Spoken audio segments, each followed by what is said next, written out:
এদের হয়তো আর কিছু নেই, যতটুকু ঈমান আছে ঈমানের সামনে দাঁড়ানোর ক্ষমতা এখনো কারো নেই। কথা বলেন ঠিক কিনা? আমরা আর কিছু না মানি, অন্তত এটা বিশ্বাস করি যে আল্লাহ একজন আছে। এক কথা বলেন না কেন? আমার মনে হয় শুধু আমরা না, এদেশে আমরা যারাই বাস করি অন্য ধর্ম অনুসরণ করতে পারে, কিন্তু উপরওয়ালা একজন আছে এই কথা তারাও বলে। কথা বলেন। আপনি পিনাকি ভট্টাচার্যের দিকে তাকান, আমার মনে হয় যে ওর 100টা কথা বললে 90টা আল্লাহর নামে বলে, অথচ নাম দেখেছেন, ধর্ম দেখেছেন পিনাকি ভট্টাচার্য, হিন্দু মানুষ। আপনি গয়েশ্বর বাবুর কাছে যান, 14টা কথা বললে আমার মনে হয় 10টায় আল্লাহর নামে বলে। সবাই এই পৃথিবীতে যারাই আছে, বিশেষ করে এই বাংলাদেশে, এরা সবাই বিশ্বাস করে আল্লাহ একজন আছে, উপরওয়ালা একজন আছে। কারণ বিপদে পড়লে আমরা দেখি দলমত থাকে না, সবাই তখন ডাকে কাকে? আপনি লক্ষ্য করে দেখেন 15.5 বছরে জুলুম অত্যাচারের স্টিম রোলার যেভাবে চলেছে, 1500 বছর আগের কথা জানি না, কিন্তু 15.5 বছর দেখলে মনে হচ্ছে আমরা আগার সে আইয়ামে জাহিলিয়াতের যুগে ফিরে গিয়েছিলাম। এই কঠিন পরিস্থিতি মোকাবেলা করা শুধু আমাদের দ্বারা হয়নি, আল্লাহ নিজে এই বিপদ আপদ সরিয়ে দিয়েছে। সর্বশেষ সরিয়েছেন 2024 সালের 5 আগস্ট। কথা বলেন না কেন? কেন সরালেন? আল্লাহ রাব্বুল আলামিন বলেন, ফালাম্মা নাসু মা যুকিরু বিহি ফাতাহনা আলাইহিম আবওয়াবা কুল্লি শাই।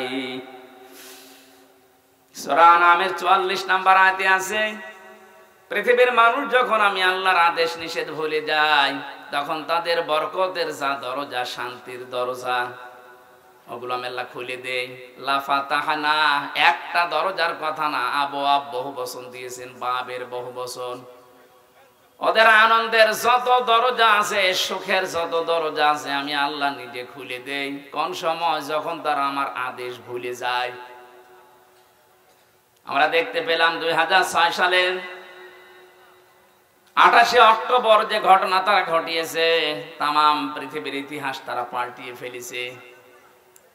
বিশ্ববিদ্যালয়ে থাকাকালীন বহু ইতিহাস পড়েছি, কিন্তু এই ইতিহাস কোনোদিন পড়িও নাই, শুনিও নাই যে মানুষ হত্যা করার পরে লাশের উপরে ড্যান্স দেওয়া যায়, অথচ এটা দুনিয়ায় হয়েছে। এই কথা বলে না কেন? একটা কুকুরকে মারার পর লাশের উপরে ড্যান্স দিয়েছে, আমি পাইনি, দেখিও নি। কিন্তু জসিম ভাইকে তারা হত্যা করার পরে লাশের উপরে নৃত্য করেছে, ড্যান্স দিয়েছে। আমার ভাইরা,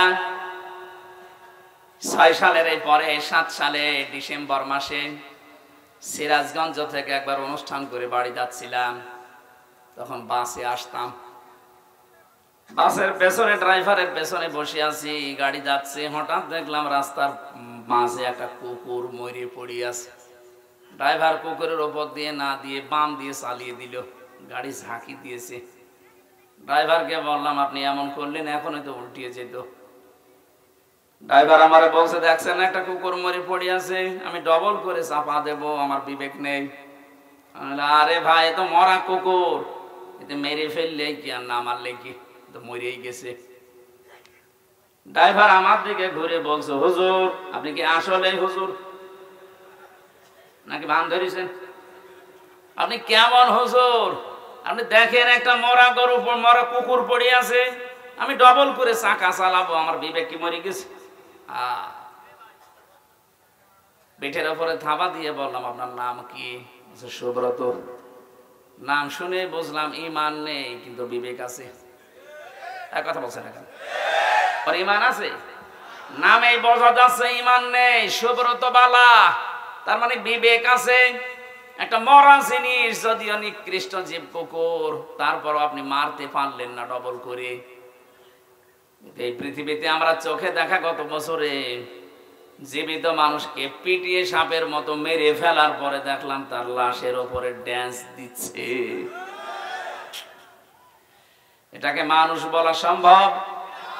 এদের কাজ নিষিদ্ধ করা হচ্ছে এমনিতে না, আমি নাম ধরেই বলছি, ছাত্রলীগ নিষিদ্ধ করার মতো 100 কারণ আমি বলতে পারবো এখন, কিন্তু এদের বৈধতা দেওয়ার মতো একটা কারণও নেই। আপনি এদের বৈধতা দেবেন কোন কারণে একটা দেখান।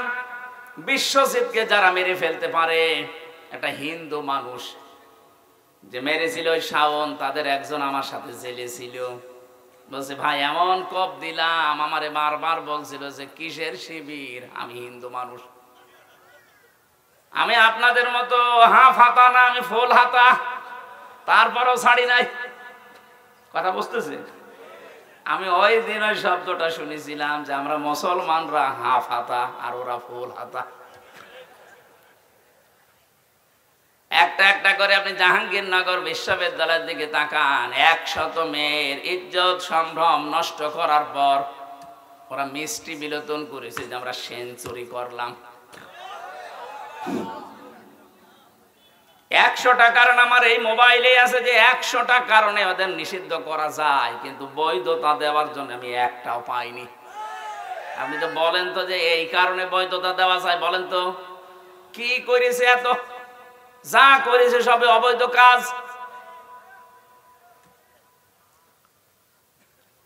আমার যেটা শিক্ষা দেওয়ার বিষয় ছিল, একটা মানুষ 6 সালের ঘটনা যিনি ঘটিয়েছেন, যার নেতৃত্বে সারা দেশ থেকে লোকে বইটা নিয়ে মানুষ গিয়েছে, হুকুমের আসামি হিসাবে তো তার নাম থাকা দরকার।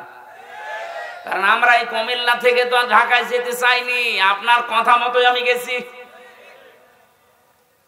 মনে করলাম 6 সালের পরে আল্লাহ মনে হয় সব উল্টিয়ে দেবে, না 2 বছর পরে দেখি না, আল্লাহ নিজেই পাল্টিয়ে তাদের হাতে ক্ষমতা দিয়ে দিল, সে যেভাবেই হোক।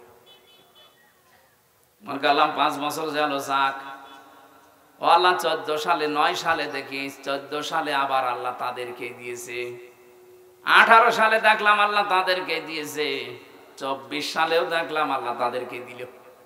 কোরআনের এই আয়াতের দিকে তাকিয়ে মনে করলাম আল্লাহ মনে হয় এই আয়াতে যা বলেছে ঠিক না। ও আল্লাহ কয়দিন পরে দেখি আল্লাহ তার এই আয়াতের বাস্তবতা একেবারে অক্ষরে অক্ষরে দেখিয়েছে। হাত্তা ইযা ফারিহু বিমা উতু, আমি তাদেরকে যে নিয়ামত দিয়েছিলাম, আমার এই দানকৃত ক্ষমতা বলেন, টাকা পয়সা বলেন, পাওয়ার বলেন, প্রভাব প্রতিপত্তি বলেন, যেগুলো নিয়ে তারা শান্তি শান্তি শান্তি অনুভব করত, আমার এই দানকৃত বস্তু নিয়ে যখন তারা আনন্দে আত্মহারা হয়েছিল, ফারিহু বহু বচন আছে, তারা যখন আনন্দে মেতেছিল, আখাযনাহুম বাগতাতান। এখানে যারা আরবি গ্রামার বোঝে জিজ্ঞাসা করেন, আখাযনা এক আলিফ টান আছে, এর ফাইল কর্তা সরাসরি আল্লাহ নিজে, হোম দিয়েছেন। এরপরে আল্লাহ পাক বলেন আমি নিজে তাদেরকে ধরলাম বাগতাতান, আকস্মিক ভাবে, ফাইদা হুম মুবলিসুন, ওরা হতাশ হয়ে গেল, নিরাশ হয়ে গেল।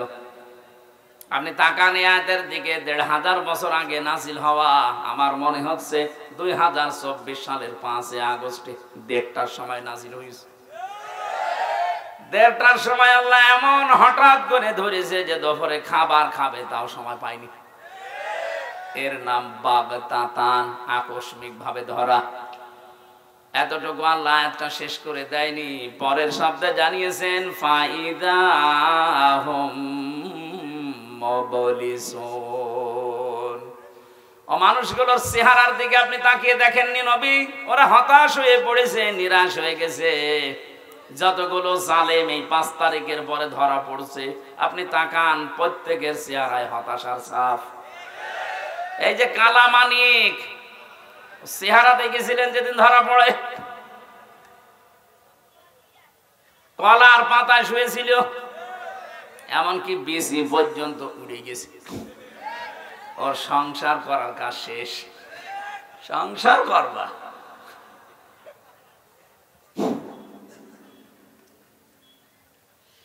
আয়াতের পরের শব্দটা আমার কাছে খুব আশ্চর্য মনে হচ্ছে, ফাকুতিআ দাবিরুল কওমিল্লাযিনা যালামু।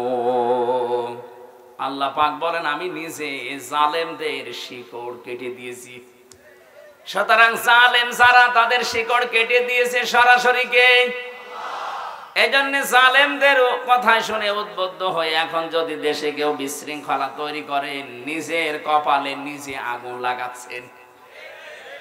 ওদের যদি ক্ষমতায় থাকতো তাহলে পালিয়ে যেত না, যেহেতু ধরেছে সরাসরি আল্লাহ নিজে। ছাত্র জনতা এটা একটা উপলক্ষ। বিএনপির মতো, জামাত ইসলামের মতো এত বড় বড় রাজনৈতিক দল 15.5 বছরে এক চুলও নড়াতে পারে নাই। সেখানে নিরস্ত্র, কিচ্ছু হাতে নেই, খালি হাতে ছাত্র ছাত্রী। আমার মনে হয় আল্লাহ ঠিক আবাবিল পাঠিয়েছিল। এই শব্দটা তারই প্রমাণ, মাকার না। আমি নিজে একটা কৌশল করলাম। আল্লাহ পাক পরের শব্দ দিয়েছেন মাকারাহুম লা ইয়াশউরুন। এমন কৌশল করেছি যে যারা টেরও পায়নি। কোনদিন ভাবে না যে ছাত্র এই নিরস্ত এদের মাধ্যমে আমাদের পালিয়ে যাওয়া লাগবে, কোনদিন ভাবে না। আল্লাহ রাব্বুল আলামিন পরের আয়াতে জানিয়েছেন ফাংজুর, নজর করে দেখো, কাইফা কানা আকিবাতু মাকরিহিম। দুনিয়ায় যারা ষড়যন্ত্র করেছিল তাদের পরিণাম আমি কি করেছি আপনি তাকান। আন্না দাম্মারনাহুম ওয়া কওমাহুম আজমাইন। আল্লাহ পাক শুধু আন্না দিতে পারতেন, আন্না একালি টান দিয়ে জানিয়েছেন অবশ্যই আমি ওদের এবং ওদের জ্ঞাতি গোষ্ঠী যারা ছিল প্রত্যেকের শিকড় আমি আল্লাহ নিজে কেটে দিয়েছি। তাদের প্রত্যেকের শিকড় কাটার দায়িত্ব কার? এখানে শিকড় কেটে দিলে ওইটা আর দাঁড়িয়ে থাকতে পারে না। এদেশে জালেমদের ভিত আর নেই। ষড়যন্ত্র যাই করছেন বিভিন্ন ইস্যু নিয়ে, একটাও টিকবে না। যত ষড়যন্ত্র করবেন এদেশের ছাত্র আর জনতা, এরা কিন্তু আরো ইস্পাত, শক্ত, কঠিন, মজবুত হবে। ছোটখাটো যে মনোমালিন্য গুলো আছে আপনাদের, এই ছোটখাটো ষড়যন্ত্রের কারণে আরো বেশি মজবুত হয়ে যাবে। শেষে বলবেন আল্লাহ আগেই তো ভালো ছিল। এই জন্য আমার মনে হয় ষড়যন্ত্রের ফাঁদে পা না দেওয়া। ওরা যখন পালিয়ে গেছে, আমরা চাই ওরা আল্লাহ বিল্লাহ করে দুনিয়া থেকে মুসলমান হয়ে বিদায় নিয়ে চলে যাক।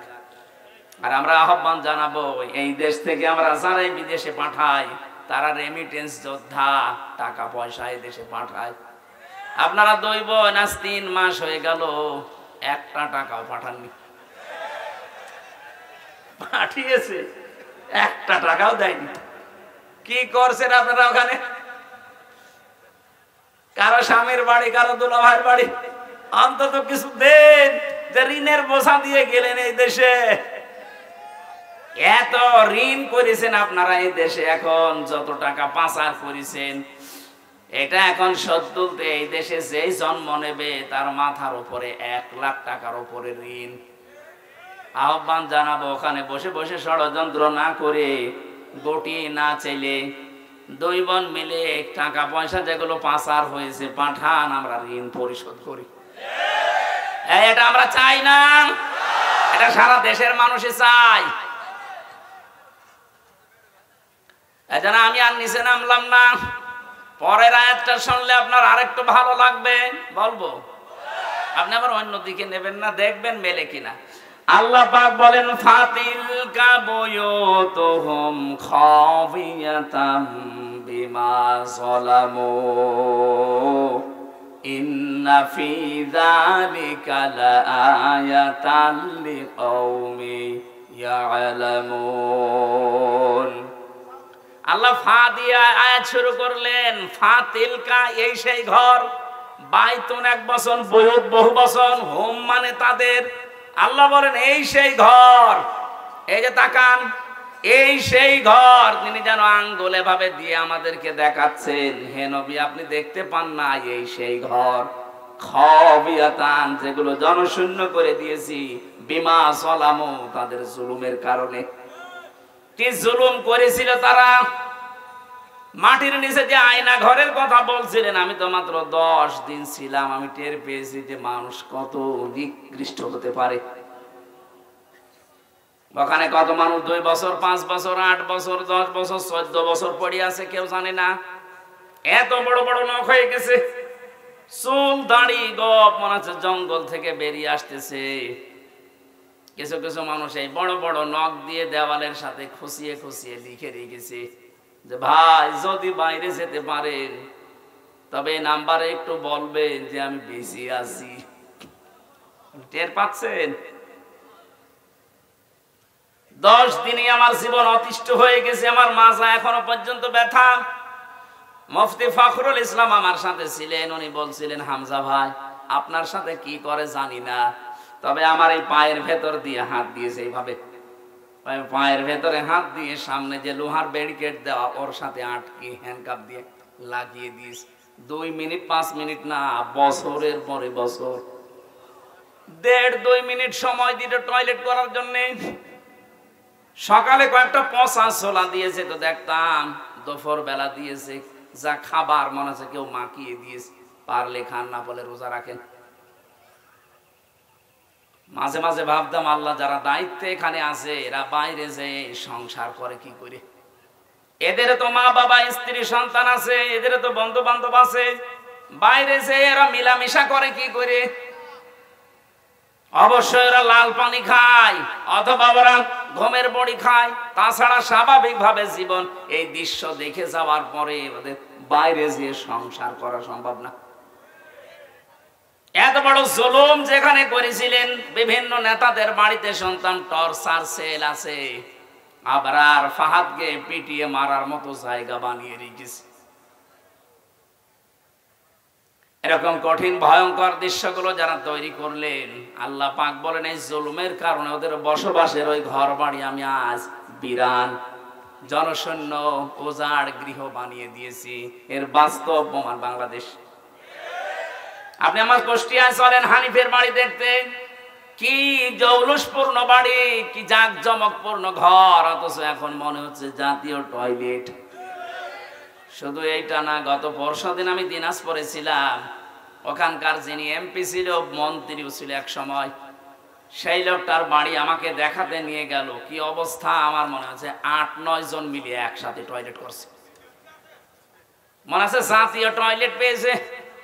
অথচ কয়েকদিন আগে ওখানে মানুষ গিয়ে দুর্বিসন্ধি করতো, ষড়যন্ত্র করতো মানবতার বিরুদ্ধে, ইসলামের বিরুদ্ধে, মুসলমানদের বিরুদ্ধে। আপনি মিলাতে পারছেন না, আল্লাহ যেন দেখিয়ে দিচ্ছে এই সেই ঘর, এই সেই, বলেন আপনি ঢাকা ধানমন্ডি যান, এই সেই ঘর। আজকেও পেপারে দেখলাম 4-5 জন একসাথে বসেছে টয়লেট করতে, প্রসাব করছে, মনে হচ্ছে একবার দল বেঁধে চলে গেছে। আমার বাস্তব জীবনের একটা কাহিনী আমি শিক্ষার জন্য বলি। 2016 সালে গিয়েছিলাম হজে, আমি তাওয়াফ করা শেষ করলাম, তখন বেশ ভালোই লাগছিল। হঠাৎ আমি উপরে গিয়ে যেই দাঁড়িয়েছি দেখি আমার পেটে মারাত্মক ব্যথা। এক পুলিশকে ডাক দিয়ে বললাম, ভাই এতক্ষণ তো ভালোই ছিলাম, এখন আমার পেটে ব্যথা করছে, খুব যন্ত্রণা। পুলিশ আমার দিকে তাকিয়ে ওর ভাষা দিয়ে বলছে, ইয়া হাজি ওর হজ্জাত আয়না বিলাদুকা। ও হাজি, দেশ কোথায়? আমি জি, তুমি বাংলাদেশ। বাংলাদেশ থেকে এসেছি। আমারে বলছে, আপনি এটা কোন জায়গা জানেন না? না তো। বলছে, এটা আবু সাহেলের বাড়ি, আপনি এখনো পায়খানা না করে দাঁড়িয়ে আছেন, তাড়াতাড়ি করেন। হ্যাঁ সত্যিই পায়খানা করে দেখি আমার পেটের ব্যথা ভালো হয়ে গেছে। আল্লাহ আমাকে জানাতে চেয়েছে, হামজা এত টাকা খরচ করে আসলে 6000 কিলোমিটার দূর থেকে, আর এই শয়তানের বাড়ি পায়খানা না করে চলে যাবা, তাড়াতাড়ি করো। আমার তো মনে হচ্ছে ওই দৃশ্যের পরে বাংলাদেশে বহু জালেমের বাড়ি ঘর আল্লাহ জাতীয় টয়লেট বানিয়ে দেবে। দেশের মানুষের পেটে ব্যথা হবে, বিভিন্ন রকমের মান্যত করবে, ওখানে যে পুরা করবে। এক কথা বলেন না কেন? এখান থেকে আগামী প্রজন্ম যারা যারা যেন শিক্ষা নেয়, এজন্য আগে তিলকার আগে ফা দিয়েছেন, এটা ব্যাখ্যা। আল্লাহ বলেন শুধু এইটাই না, পরবর্তী যারা পৃথিবীতে জালেম হবে, জুলুম করবে, যেখানে বসে ওই জায়গাটা আল্লাহ অভিশপ্ত করে দেবে। এখানে আগামী যারা ক্ষমতায় বসবেন তারা যেন জালেম হয়ে না যান। আমি আশা করছি কথা বোঝাতে পেরেছি। এরপরেও যদি কেউ না বোঝার ভান করেন, এদিকে আসেন, ছড়ি কোদাল দিয়ে বোঝাচ্ছি। এটা আমি আয়াত খেলা করার জন্য পড়ি নাই। আগামীতে যারা চেয়ারে বসবেন তারা যেন জালেম হয়ে না যান, শিক্ষা নেবেন। 5 বছর হয়তো জুলুম করবেন, জনতা কিন্তু জেগে উঠবে। একবার যখন আবু সাঈদের মতো জীবন দিয়া শিখা ফেলেছে, এদেরকে আর দাবানো যাবে না। এক আবু সাঈদের কারণে লক্ষ লক্ষ আবু সাঈদ আজ বাংলার বিভিন্ন জায়গায় দাঁড় হয়ে গেছে। ষড়যন্ত্র যদি না থামে, এরাও কিন্তু জীবন দিতে প্রস্তুত। এই জন্য সেই ফাঁদে পা দিয়েছেন, থামেন। ইসকনের নাম নিয়ে হোক আর বিভিন্ন নামে আজ যেগুলো চালাচ্ছেন, যেখানে আছেন ওখানে থামবেন। এটা কিন্তু ইন্ডিয়া না, এটা এখনো বাংলাদেশ। এদের হয়তো আর কিছু নেই, যতটুকু ঈমান আছে ঈমানের সামনে দাঁড়ানোর ক্ষমতা এখনো কারো নেই। কথা বলেন ঠিক কিনা? আমরা আর কিছু না মানি, অন্তত এটা বিশ্বাস করি যে আল্লাহ একজন আছে। এক কথা বলেন না কেন? আমার মনে হয় শুধু আমরা না, এদেশে আমরা যারাই বাস করি অন্য ধর্ম অনুসরণ করতে পারে, কিন্তু উপরওয়ালা একজন আছে, এই কথা তারাও বলে। কথা বলেন। আপনি পিনাকি ভট্টাচার্যের দিকে তাকান, আমার মনে হয় যে ওর 100টা কথা বললে 90টা আল্লাহর নামে বলে। অথচ নাম দেখেছেন, ধর্ম দেখেছেন পিনাকি ভট্টাচার্য, হিন্দু মানুষ। আপনি গয়েশ্বর বাবুর কাছে যান, 14টা কথা বললে আমার মনে হয় 10টায় আল্লাহর নামে বলে। সবাই এই পৃথিবীতে যারাই আছে, বিশেষ করে এই বাংলাদেশে, এরা সবাই বিশ্বাস করে আল্লাহ একজন আছে, উপরওয়ালা একজন আছে। কারণ বিপদে পড়লে আমরা দেখি দলমত থাকে না, সবাই তখন ডাকে কাকে। আমি ছোটবেলায় বরিশালে পড়তাম, ওই সময় ব্রিজ ছিল না, নৌকায় যাওয়া লাগতো। লঞ্চে টলারে নৌকায় যখন যাচ্ছি, হঠাৎ দেখি ঝড় উঠেছে নৌকায়, টলাটলি করে নৌকা। আমরা যারা মুসলমান আছি বলছি লা ইলাহা ইল্লাল্লাহ। একজন দাদা হিন্দু আর দাদি দুইজন মিলে আমাদের সাথে পড়ছে লা ইলাহা ইল্লাল্লাহ। কি গো, চেহারা দেখে মনে হয় অন্য ধর্মের। এই যে এখানে কি দেওয়া থাকে, তিলক। ডাক দিয়ে বললাম, দাদা মুসলমান হয়েছেন কবে? হইনি। কালেমা পড়লেন? যে ঝড় উঠেছে ও কালী দুর্গার কাজ না, আল্লাহ লাগবে। বিপদে পড়লে সবাই ডাকে কাকে? আমরা আজকে শিক্ষা নিয়ে যাওয়া লাগবে। আল্লাহ পাক যদি জালেমদের বাড়ি ঘর জনশূন্য করে দিয়ে টয়লেট বানিয়ে দিতে পারে মাত্র 3 মাসের ব্যবধানে, 3 বছর যেতে দেন, ওই জায়গাতে মানুষ ঘৃণা করেও যাবে না। কারণ জায়গাটা আল্লাহ অভিশপ্ত করে দেয়। যেখানে বসে জালেমরা জুলুমের দুর্বিসন্ধি করে, ওই জায়গাটা আল্লাহ পৃথিবীর মানুষের কাছে ঘৃণিত, নিন্দিত, অভিশপ্ত করে দেয়। আমরা যারা সামনে কোনদিন যদি চেয়ারে কেউ যেতে পারি, আমরা আর যাই করি যেন জনগণের সাথে জুলুম না করি। আল্লাহ এটা আমাদের বোঝার মতো তৌফিক দান করো, বলেন আমিন।